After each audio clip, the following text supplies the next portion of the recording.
तृतीय वर्ष के विद्यार्थियों का आज की कक्षा में स्वागत है।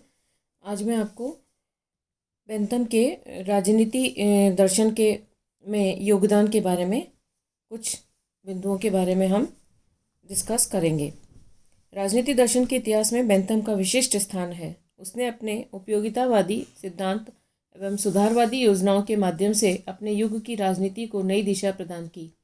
राजनीति दर्शन के दृष्टि से बेंथम के प्रमुख योगदान को हम इन शीर्षकों में जान और समझ सकते हैं।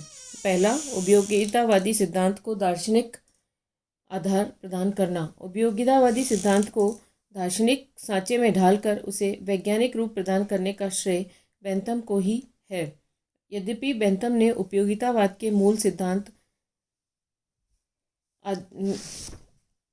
ह्यूम, हचेसन और प्रिस्ले आदि से ग्रहण किया, किंतु उसे व्यवस्थित रूप देने का और राजनीतिक क्षेत्र में लागू करने का श्रेय बेंथम को ही है।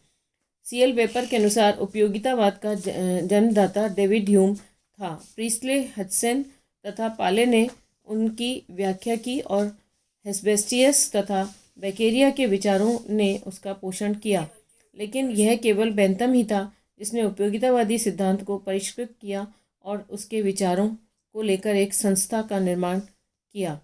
दूसरा, राज्य एवं शासन के कल्याणकारी लक्ष्य की घोषणा। बेंथम के राजदर्शन का मूल सूत्र था अधिकतम लोगों का अधिकतम सुख। इस सिद्धांत को दृष्टि में रखते हुए उसने स्पष्ट रूप से प्रतिपादित किया कि राज्य को प्रत्येक कार्य किसी आधार को ध्यान में रखकर करना चाहिए। राज्य एवं शासन के कार्यों की यही सिद्धांत एकमात्र कसौटी है। इसके अतिरिक्त राज्य का और कोई भिन्न नैतिक आदर्श नहीं है। उसका कहना था कि राज्य कल्याणकारी संस्था है तथा राज्य को अपने सभी कानून व्यक्तियों के सुख को ध्यान में रखकर करने चाहिए।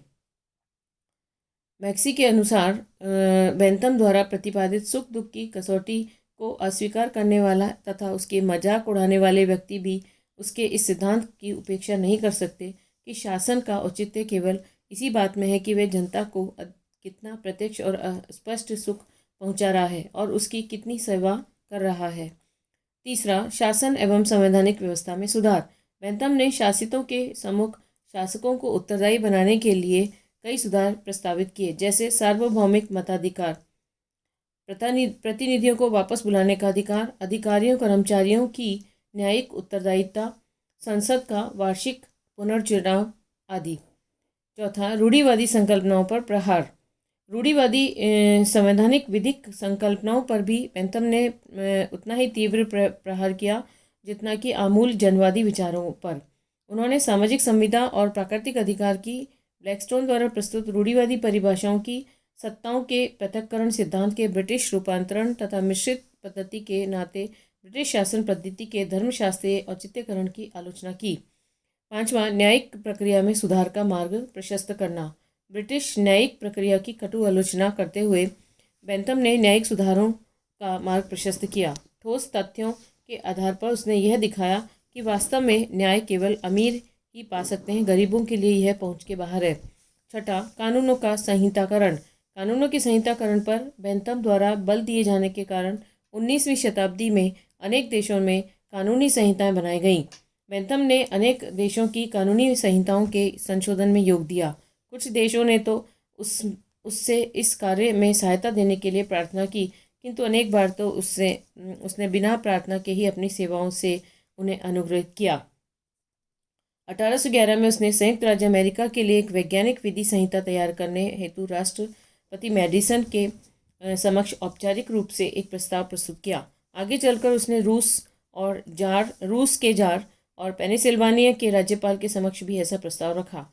1822 में उसने उदार विचारों की दुहाई देने वाले सभी राष्ट्रों से इस प्रकार की अपील की।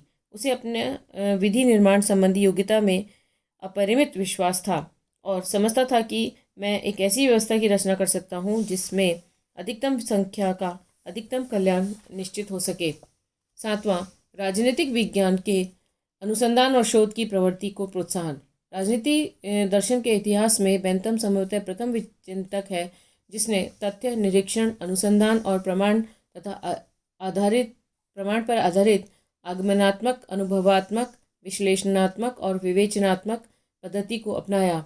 उसने इस बात पर जोर दिया कि शासन संचालन के सिद्धांत और नियम पुरानी परंपराओं, कल्पनावादियों सिद्धांतों और अंतःकरण प्रेरित आदर्शों के आधार पर निर्धारित नहीं किए जाने चाहिए, वरन सोच विचार कर एवं विषय पर उपलब्ध सारी सामग्री एकत्र कर शोध एवं अनुसंधान के माध्यम से निश्चित किए जाने चाहिए। बेंथम की इस पद्धति को आगे चलकर फेबियन चिंतक, मार्क्स और व्यवहारवादी विचारकों ने भी अपनाया।